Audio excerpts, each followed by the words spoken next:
आज का हमारा टॉपिक है एनोमनीज। टॉपिक का नाम है एनोमनीज।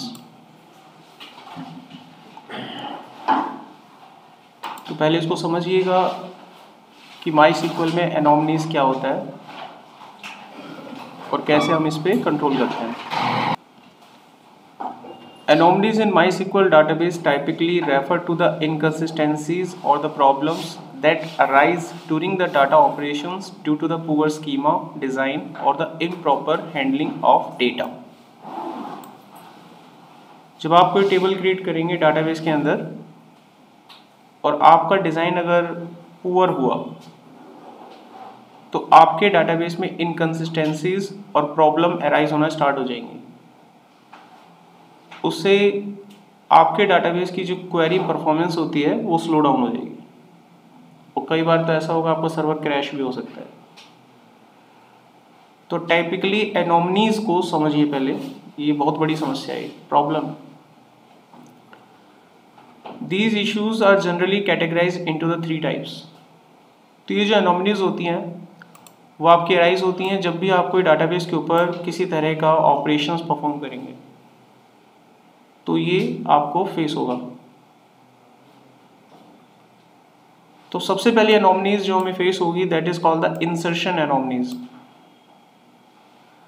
It occur when inserting the data is difficult without providing the unnecessary or the unavailable data. ये एनोमनीज आपको आपके डाटाबेस या टेबल में तब फील होगी जब आप अपनी टेबल में कोई रिकॉर्ड इंसर्ट करेंगे और इसके आने की वजह होती है। तो इंसर्शन एनोमनीज में होता क्या है कि अगर मुझे किसी का रिकॉर्ड इंसर्ट करना है तो ना चाहते हुए भी अननेसेसरी डाटा आपका इंसर्ट होता है और ना चाहते हुए भी, आप चाहते नहीं उसको डालना लेकिन फिर भी इंसर्ट होगा। अब आप कहोगे ऐसा कैसे? पावर तो हमारे हाथ में होती है ना डाटा डालने की, तो जो हम डालेंगे वही तो जाएगा। मैं कह रहा हूँ ना चाहते हुए भी डाटा इंसर्ट होता है, अननेसेसरी डाटा, अनवांटेड डाटा आपका इंसर्ट होता है इस एनोमनी से। और ये आपका डाटा इंसर्ट होता है आपके पुअर स्ट्रक्चर की वजह से, आपकी उस गलती की वजह से जो आप टेबल डिजाइन करके आगे देते हो, आपका डिजाइन गलत होता है, इस वजह से ये गलती आपको फील होती है। इसको इंसर्शन एनोमनीज कहते हैं। आएगी बाद में देखेंगे कैसे होता है। दूसरी एनोमनीज आपको फेस करनी पड़ेगी अपडेट करते वक्त, update एनोमनीज। It arises when updating the data. It requires multiple changes across the rows leading to the potential inconsistencies. जब आप टेबल में रिकॉर्ड अपडेट करना चाहेंगे किसी एक पर्टिकुलर फील्ड का, लेकिन ना चाहते हुए भी वो फील्ड हर जगह आपकी चेंज होनी स्टार्ट हो जाएगी। हम तो एक डाटा अपडेट करना चाहते हैं लेकिन वो हर जगह होने स्टार्ट हो जाएगा। चाहते नहीं है आप लेकिन फिर भी होगा। Again the problem is poor design of your structure of data. तीसरी इनकंसिस्टेंसी आपको फेस होगी डिलीशन के टाइम पर। Occur when deleting the data unintentionally removes other valuable information. हमें डाटा डिलीट करना है एक पर्टिकुलर इंफॉर्मेशन का, लेकिन वो किसी और इंफॉर्मेशन को भी ले डूबेगा और उस डाटा को भी डिलीट कर देगा। हम वहां पर भी इंटेंशनली हम नहीं चाहते थे कि वो इंफॉर्मेशन हमारी रिमूव हो, लेकिन वो भी रिमूव होगी ना चाहते हुए भी। तो ये सारी प्रॉब्लम हमें यहाँ पर देखने को मिलती हैं केवल और केवल पुअर डिजाइनिंग की वजह से। अब इन सभी के पीछे क्या कारण होता है? इन सभी के पीछे कारण होता है आपका रिडंडेंट और द पुअरली नॉर्मलाइज्ड टेबल्स। हमारी जो टेबल्स होती हैं जो हम बनाते हैं, क्रिएट करते हैं, अगर हमें डाटाबेस की समझ नहीं है तो हम कुछ भी बनाएंगे। बस हमें टेबल बनाने का कोई बता दे कि टेबल ऐसे बनता है, हम बना डालेंगे। कोई हमें बता दे कि बिल्डर को मकान ऐसे बनाना होता है, वो बना डालेगा। इंजीनियर की जरूरत वहीं होती है, इंजीनियर की जरूरत वहीं पर आती है, इसलिए नक्शा बनवाते हैं। बिल्डर तो कुछ भी ठोक देगा। तो मैंने आपको बताया कि आप जब कोई डेटाबेस तैयार करते हैं तो उसमें आपकी रिडंडेंसी और पुअरली नॉर्मलाइज्ड टेबल्स क्रिएट हो जाती हैं। तो एनोमनीज को दूर करने का बस एकमात्र सॉल्यूशन है, अपनी टेबल्स को नॉर्मलाइज कर दीजिए। टेबल को नॉर्मलाइज करने से आपके टेबल में आने वाली जो इनकंसिस्टेंसी होती हैं और जो डुप्लीकेसीज होती हैं वो रिमूव होना स्टार्ट हो जाती हैं। लेकिन टेबल को नॉर्मलाइज करने से आप इस समस्या को 100% दूर नहीं कर सकते, 100% दूर नहीं किया जा सकता। 99.99 आप कर दोगे, लेकिन 100% असंभव है, ठीक है। उसको 100% डुप्लीकेसी को रिमूव नहीं किया जा सकता। तो हमें अपने टेबल से एनोमलीज को अगर हटाना है ताकि वो प्रॉब्लम क्रिएट ना हो और एक परफेक्ट डिजाइन हमारा डाटाबेस का तैयार हो, इसीलिए मैंने आपको स्टार्टिंग की क्लास में बोला था कि SQL फास्ट तो है, लेकिन वो तुम पे डिपेंड होता है। अगर आप एक अच्छे डिजाइनर हो, एक अच्छा बिल्डिंग क्रिएट करके देते हो, एक अच्छा टेबल क्रिएट करके देते हो, तो वो फास्ट है। अब आपने टेबल ही ऐसा बना कर दिया तो कहां से फास्ट होगा, कहां से आ जाएगा फास्ट भाई। तो उसके लिए हम लोगों को अपनी टेबल को नॉर्मलाइज करना होगा, और वो नॉर्मलाइजेशन के फॉर्म्स होते हैं 1NF, 2NF, 3NF, यानी वो 3 लेवल। जब आप किसी टेबल को बनाओ तो टेबल को बनाने के बाद अपनी टेबल को इन 3 लेवल पर जरूर चेक करें कि आपकी टेबल इन तीनों लेवल को क्लियर करती है कि नहीं करती है। ऑथोराइज कॉलोनीज होती हैं, एक अनऑथोराइज कॉलोनीज होती हैं। ऑथोराइज कॉलोनीज में वो सारे लेवल्स चेक किए जाते हैं गवर्नमेंट्स के द्वारा कि कोई दिक्कत तो नहीं है, समझ में आ रहा है। मकान तो खेत में खड़ा कर लो आप, रजिस्ट्री तो वहां की बनवा लो आप। कई लोग सोचते हैं रजिस्ट्री बस पक्की हो गई, हो गया काम, रजिस्ट्री खेतों की बन जाती है। मेरा पॉइंट समझ में आ रहा है आप लोगों को। तो NOC टाइप, तो ऐसी टेबल अगर आप स्ट्रक्चराइज करना चाहते हैं तो 3 लेवल पे उसको चेक करना है आपको, 1NF, 2NF, 3NF।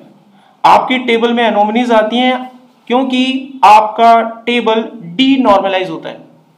अब यहां से काफी सारे क्वेश्चंस आपके क्लियर होते हैं। कोई पूछेगा डी नॉर्मलाइज, तो टर्म्स क्लियर है आपको। डी नॉर्मलाइज आती है जब आपकी टेबल में डुप्लीकेसीज और रिडंडेंसीज होती हैं, जिसकी वजह से समस्या पैदा होगी एनोमलीज की, और इससे आपके डाटाबेस की परफॉर्मेंस पुअर हो जाएगी। Then how to resolve it? We can resolve it by normalising our tables. Normalise करने के कितने लेवल हम क्रॉस करेंगे यहाँ? 1NF, 2NF, 3NF, और भी बहुत सारे होते हैं, लेकिन इन 3 से हमारा काम हो जाएगा। बहुत सारे लेवल होते हैं और भी, BCNF होता है, 4th NF, 5th NF, बहुत होते हैं, लेकिन इन 3 से हमारा काम निपट जाएगा। तो यहां तक किसी बच्चे का कोई डाउट है? तो एनोमलीज कैसे क्रिएट होती है आपकी टेबल में, चलिए एक एग्जांपल के थ्रू समझते हैं। मैं यहां पर आपको एक डमी टेबल बनाऊंगा और उसमें फिर हम फील करेंगे कि यहां पर एनोमलीज कहां पर पैदा हुई, क्रिएट कहां पर हुई है। तो इसके लिए मैं सैंपल के रूप में एक्सेल ओपन कर लेता हूं, और अब हम यहां पर एक टेबल क्रिएट करते हैं। Let us suppose the table is a student. Okay, the table name is student. अब स्टूडेंट में मुझे रिकॉर्ड एंटर करना है जैसे आप सभी का। तो सबसे पहले मुझे एक फील्ड चाहिए होगी, स्टूडेंट की आईडी, स्टूडेंट का नाम भी चाहिए होगा, स्टूडेंट कौन सा कोर्स कर रहा है वो भी मुझे लेना होगा, उसकी फीस कितनी है वो भी यहाँ पर मुझे देना पड़ेगा, email ID for the students, okay, और स्टूडेंट किस ब्रांच से बिलोंग करता है ये मुझे देना पड़ेगा, ब्रांच वगैरह वगैरह। अब मैं यहाँ पर 2-3 स्टूडेंट्स का रिकॉर्ड एंटर करता हूँ। पहला स्टूडेंट है स्टूडेंट नंबर 1, नाम है राम, कोर्स कर रहा है जावा का, फीस पे किया 12,000।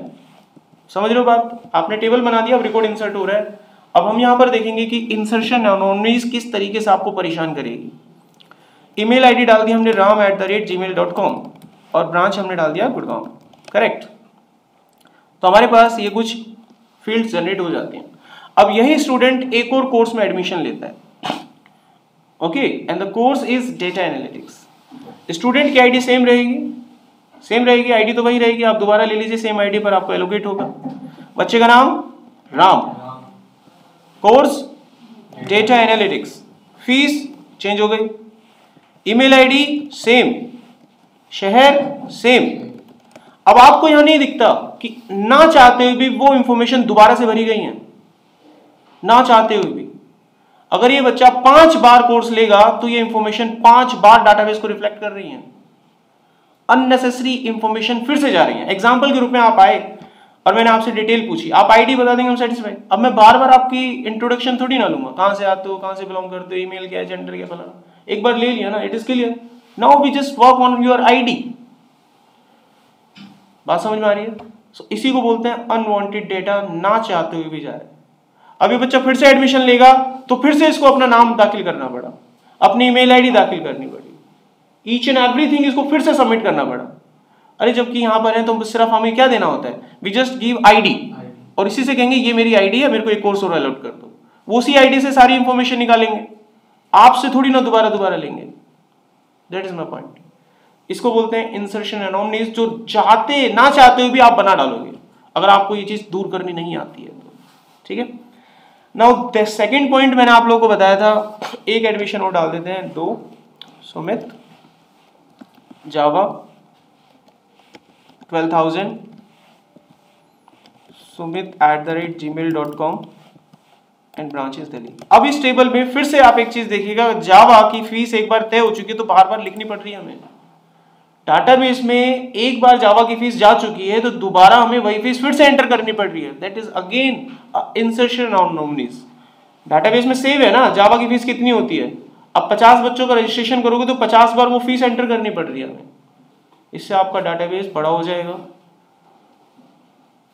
और इससे आपको नुकसान होगा जब आप उस डाटा को अपडेट करेंगे। एग्जाम्पल के रूप में क्वेरी फायर होती है और आपसे कहा जाता है 1 जनवरी आने वाला है, जावा की फीस में चेंजेस हुआ है, जावा की फीस को 2,000 रुपए बढ़ा दिया गया है।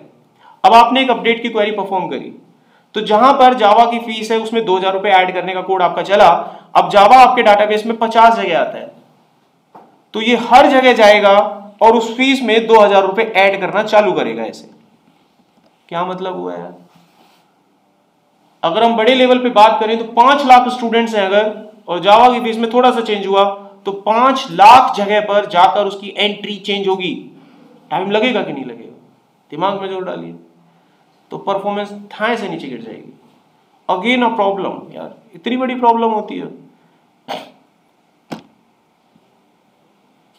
मैं बिलीव में आपने ऐसा नहीं पढ़ा होगा, ऐसे नहीं पढ़ते हैं, डायरेक्ट चलता है कोर्स, जब चलते हैं टेबल बनती हैं और सीधा इंसर्ट करा दिया और काम चालू हो जाता है।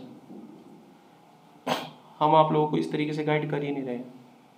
फाइनल डिजाइनिंग पे जोर दे रहे हैं। पहले डिजाइनिंग बिल्डिंग कड़ी होगी अच्छी तो आपका डेटाबेस परफॉर्मेंस अच्छा होगा।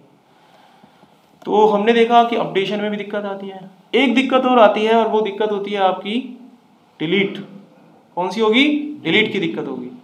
एग्जाम्पल के रूप में किसी ने बोला कि रिकॉर्ड हमें डिलीट करना है जिसका कोर्स जावा का है, जिसका कोर्स जावा का है वो रिकॉर्ड डिलीट करना है, जावा का कोर्स डिलीट करना है। अब आपने क्वेरी लिख दी कि जहां पर कोर्स का नाम जावा डिलीट हो जाए। अब जावा डिलीट होगा तो साथ में ये भी तो जाएगा और साथ में ये भी जाएगा। हमने बच्चे की जानकारी डिलीट करने के लिए कब बोला? हमने क्या बोला?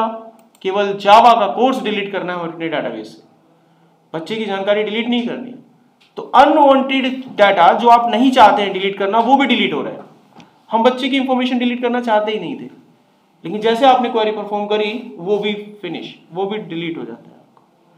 तो आई होप जो तीनों बातें मैंने थ्योरेटिकली आपको बताई थी वो प्रैक्टिकली दिमाग में घुस गई आपके कि एनोमलीज कितनी बड़ी समस्या है। ठीक है, अब इसको रिमूव करना कितना इंपॉर्टेंट हो जाता है हमारे लिए जब भी हम किसी डाटाबेस पे काम करें। और इस प्रॉब्लम को आप फेस करेंगे अपनी रियल लाइफ में जब आप किसी ऑर्गेनाइजेशन को ज्वाइन करें और ऑर्गेनाइजेशन में आपसे कहा जा रहा है कि मेरी जो डाटाबेस की परफॉर्मेंस है वो बहुत स्लो डाउन है। तो एज अ डाटाबेस डेवलपर आपका पहला जो प्राइम जो आपका काम होगा उस जो भी उस डाटाबेस पे काम करते हैं या आपकी टीम ने जो डाटाबेस बनाकर उस कंपनी को दिया था, आप उनसे पहले डिज़ाइन की मांग करें। उनसे मांगें कि डाटाबेस का डिज़ाइन दीजिए मुझे। डाटाबेस का डिज़ाइन देने के बाद मैंने बोला था कि डिज़ाइन 2 तरीके से मिलता है, या तो ईयर डायग्राम या क्लास डायग्राम। पहले डिज़ाइन मांगे आप, डिज़ाइन मांगने के बाद अपनी टीम बनाकर उस पर बैठें और देखें कि इस डिज़ाइन में कहीं एनोमलीज तो क्रिएट नहीं हो रही हैं। और पता करने का तरीका बहुत सिंपल है, टेबल के हर डिज़ाइन को, जो भी टेबल आपके पास आई हैं उनको फर्स्ट NF, 2 NF और 3 NF के लेवल पर चेक कर ले आप। कहीं ना कहीं आपको दिखेगा प्रॉब्लम आ रही होगी। प्रॉब्लम जैसी आ रही है उस पर आप अपने टेबल में फर्स्ट NF, 2 NF, 3 NF के जितने भी रूल्स होते हैं वो लगा डालिए। जैसे ही आप अपने टेबल को नॉर्मलाइज करना स्टार्ट करोगे आपकी टेबल डिवाइड होना चालू हो जाएंगी। अगर वो एक टेबल है तो उसकी मल्टीपल टेबल बनना स्टार्ट हो जाएंगी और वो टेबल फिर एक दूसरे से कनेक्ट कर दी जाती हैं, जिसकी वजह से आपके इस डाटाबेस को RDBMS के नाम से जाना जाता है, रिलेशनल डाटाबेस मैनेजमेंट, इसीलिए जाना जाता है। और ऐसा करने के बाद अब उस टीम को बोलें कि अब जाकर टेबल क्रिएट करें और काम करें, फिर देखना परफॉर्मेंस अपने आप बढ़ जाती है। That is the point. समझ में आया? तो एनोमलीज का चैप्टर यहां पर कंप्लीट होता है।